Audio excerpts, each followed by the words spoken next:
오늘 미국장 강세해 보이고 있습니다. 최근 추세를 그냥 쭉 보면 나스닥 볼까요? 예. 실제로 뭐 여기서부터 조정이 시작됐다고 볼 수도 있는데 좀 인근 접한 부분을 놓고 보면 12월 말 한 12월 28일께부터 1월 27일까지 조정 거의 한 달 동안 조정을 받고 지금 2주째 반등을 하고 있거든요. 근데 반등 강도는 떨어진 것에 비하면 상당히 약한 편입니다, 지금.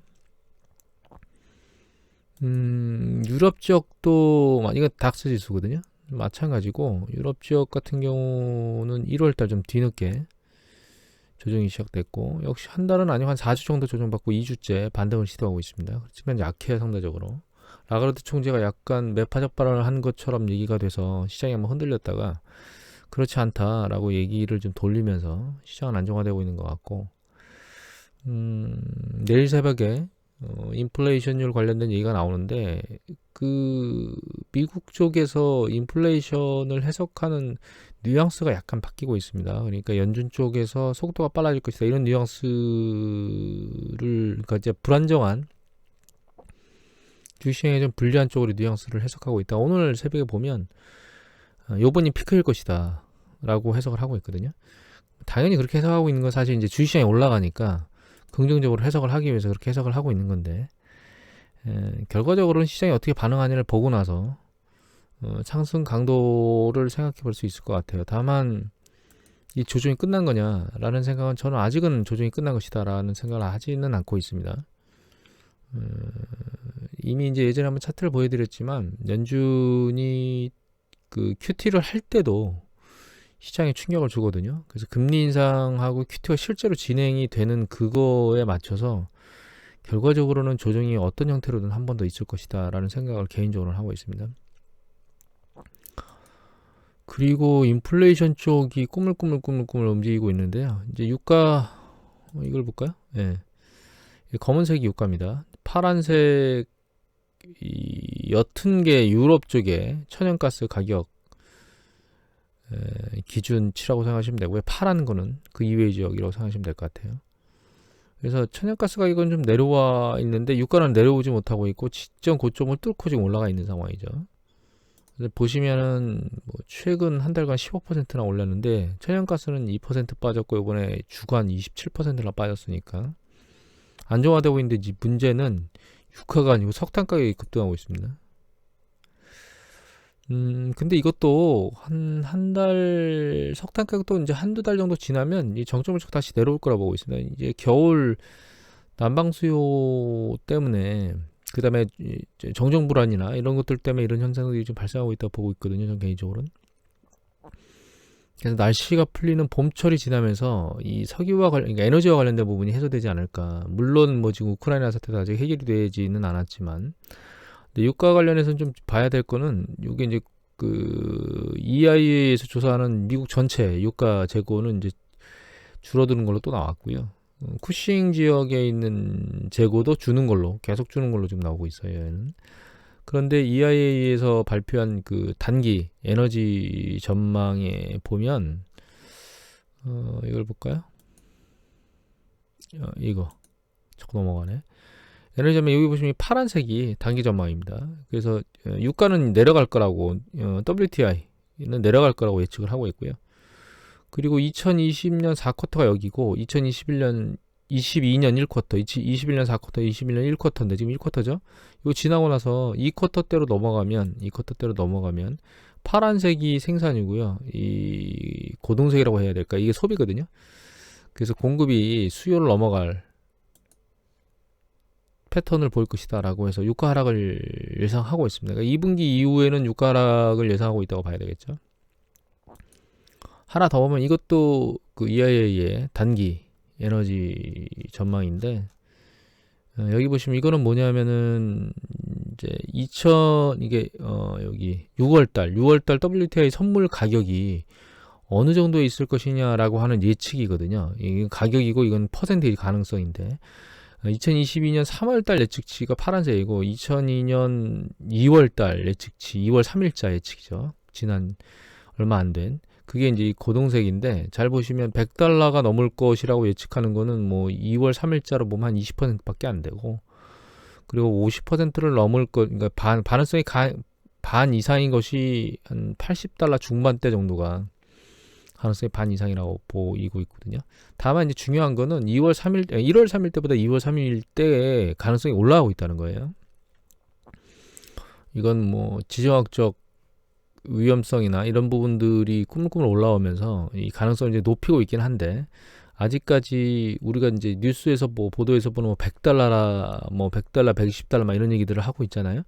그럴 가능성은 상대적으로 낮다, 이렇게 보이고 있습니다. 그리고 유럽 상황이 지금 여기 이제 뉴시스 기사입니다. 2월 10일자 기사고 신정원 기자께서 올리셨는데요. 유럽 자체적으로는 사실 2차 세계대전 때 전쟁을 3개 치렀잖아요. 독일이 그 폴란드 침공을 하고 그 시작으로 쑥대밭을 만들 때 소련하고 불가침 조약을 체결하고 이제 2차 세계대전을 일으켰는데, 지금은 유럽 내에서는 그 위협이 없는데 러시아 쪽에서 위협이 종종 있는 것에 대해서, 여기 보면 러시아가 우크라이나를 침공했을 때 누가 그러니까 우크라이나를 방어를 누가 해야 되겠느냐라고 하는 질문이 있었거든요. 근데 해야 된다라고 나토가 해야 된다는 사람이 한 62%, EU에서 해야 된다 60%, 미국이 해야 된다는 사람들도 54%나 있었어요. 미국이 전 세계적으로 가지고 있는 위상을 보여주는 것 같아요. 독일이 해야 된다는 것도 50% 가까이 됐습니다. 프랑스, 영국. 그래서 상당히 이게 유럽 선진국 3개 선진국이 결과적으로는 이제, 그리고 미국 포함해서 여기가 물론 나토 같이 마찬가지고, 중요한 거는 유럽 국민들이, 여기 보시면 밑에 이런 얘기가 나옵니다. 여기 조사 대상국은 독일, 프랑스, 이탈리아, 폴란드, 스웨덴, 핀란드, 로마니아 7개국이었는데 이들 모두 합하면 EU의 3분의 2 정도 차지한답니다. 그들이 이제 얘기하는 거니까 그들이 방어를 해줘야 된다는 것에 동의를 했다는 거예요. 그래서 이제 지도를 한번 보면 여기거든요. 예. 그래서 모스크바하고 국경을 맞대고 있는 애가 핀란드하고요. 그 다음에 발트 3국하고, 그다음에 벨라루스, 우크라이나거든요. 벨라루스는 뭐 모스크바하고 짝짝꿍을 하고 있기 때문에 그렇고, 핀란드는 중립국 형태를 취하고 있죠. 우크라이나가 그래서 여기 있는 그 크림반도를 뺏기면서 결과적으로 우크라이나가 불안정한 상황이 돼서 지금 나토 가입이나 이런 것들을 지금 계속 하고 있거든요.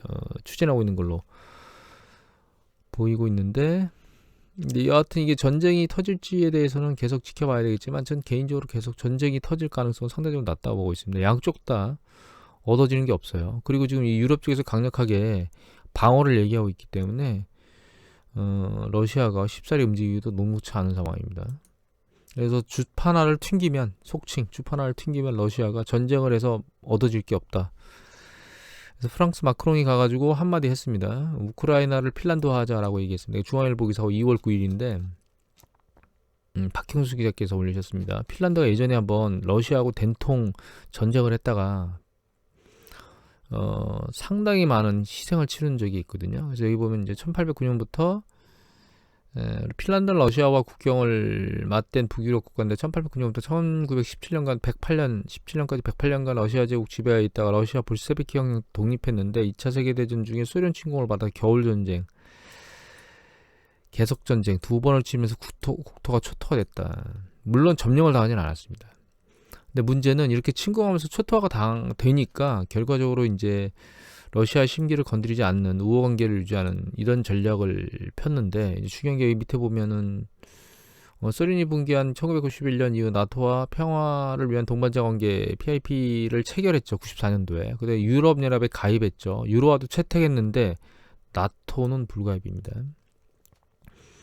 근데 우크라이나는 좀 상황이 다른 게 크림반도를 침공당하고 점령당했잖아요. 그러니까 그것을 핀란드처럼 생각할 수 있느냐, 그렇지는 않다고 하는 게 있고, 또 여기 밑에 보면 이런 얘기가 나옵니다. 핀란드 같은 경우 자유민주주의와 시장에 대한 전통이 뚜렷하고 정치 지도자의 청렴도가 높은 편인 핀란드와는 달리 우크라이나는 지도층의 부패, 러시아의 강한 영향권으로 중립군 노선을 걷기가 쉽지 않을 것이다. 그래서 계속 분쟁에 대한 부분은 계속 진행될 것 같아요. 러시아 입장에서는 어쩌면 좀 억울할 수도 있습니다.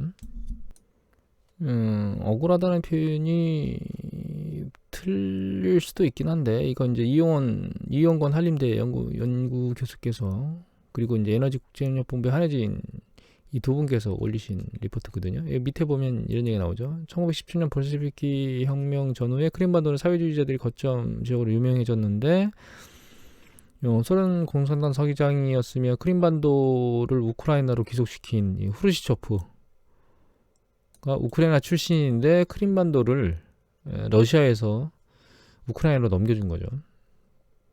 그러니까 한 정치인이 국가 땅을 다른 국가에다 넘겨준 겁니다. 그러니까 우리는 후르시초프 안 쫓아가라고 얘기를 할 수는 있는 거죠. 여하튼 그래서 유럽 우크라이나 문제가 그 해결 방향으로 지금 가고 있다고 보고 있긴 하거든요. 그런데 해결 방향이 완전 해결보다는 수면 아래로 내려가는 형태로 해결될 것 같습니다. 그리고 일단 어떤 형태로든 지금 물가 상승 압력을 주는 게 어느 쪽도, 그러니까 그 러시아를 제재하는 것이 러시아만 고통을 주는 게 아니고 전 세계적 고통을 줄 거기 때문에, 특히 미국은 더더욱. 그래서 미국이나 유럽이나 좀 조용해지도록 하려고 할 것 같아요. 그리고 이제 전 세계적으로 이 오미크론 코로나 사태가 완전 해결책으로 그러니까 정책적으로는 가고 있는 것 같습니다. 뉴지원 기사인데 2월 10일자 보면 여기 정현미 기자께서 올리셨거든요. 뉴욕주 같은 경우에는 10일부터 실내 마스크하고 백신 패스가 사라진다고 얘기가 나왔습니다. 실내에서 마스크를 안 쓴다는 얘기겠죠. 그러니까 보건당국에서는 극구 말리고 있고 정치 세력에서는 이제 풀어 제끼고 있는 거죠. 이러면 이제 죽어나는 건 이제 병의원, 의사하고 간호사들이겠죠. 여하튼 뭐 이거 미국도 그렇고요. 여기 보시면 스웨덴 같은 경우에는 검사도 무료 검사를 종료하고 무료 검사는 취약계층만 하겠다. 검사도 안 하겠다 이거죠. 결과적으로 검사하고 싶은 사람 검사해라. 방역주체 해제하고. 그래서 이제 오미크론 사태가 확진자 수 전파 속도는 빠르지만 결과적으로 증세가 약하기 때문에 이제는 정말 코로나 이전 사태로 가려고 노력을 하는 국가, 그러니까 시도를 하고 있는 유럽 국가들이 늘어나고 있는 것 같습니다. 우리나라도 지금 증가 속도가 빠르긴 한데 한두 달 지나고 나면 이런 패턴으로, 그러니까 올 여름에는 최소한 마스크를 완전히 벗지는 않는다 하더라도 활동은 상당히 자유로워질 수 있는 그런 상황으로 가고 있는 게 아닌가 이런 생각이 듭니다. 그냥 이건 곁다리로 보는 겁니다. 연합뉴스 기사인데 2월 20일자 기사입니다. 누가 올리셨냐면 정윤석 기자께서 올리셨는데 스페이스X가 지자기 폭풍으로 스타링크 인터넷 40개나 회선 위성을 40개나 손실을 했답니다. 뭐 개수는 얼마 안 되는 거예요. 왜냐하면 여기 보면 1만 2천 개를 쏘아 올릴 거기 때문에 2020년대 중반까지, 그러니까 2025년까지겠죠. 1만 2천 개를 쏘아 올리는데 그 중에 한 20개 정도 떨어진 건 40개 정도 떨어진 건 별거 되겠습니다. 중요한 건 이제 밑에 건데 스페이스X는 현재까지 2,000개의 위성을 발생했고 북미 등 14개 나라에서 위성 인터넷 베타 서비스를 이미 진행하고 있답니다. 인공위성 인터넷 시대가 10년 안에 열리지 않을까. 뭐 이미 그 전에 열리고 전 세계적으로 뚫리는 건 10년 아니면 전 세계적으로 다 뚫리지 않을까 이런 생각을 하게 됩니다. 일론 머스크를 쫓아다니려면 다음번 쫓아다녀야 될 건 테슬라가 아니고 스페이스X가 아닌가 이렇게 생각이 듭니다. 개인적으로. 오늘 이것으로 마치도록 하겠습니다.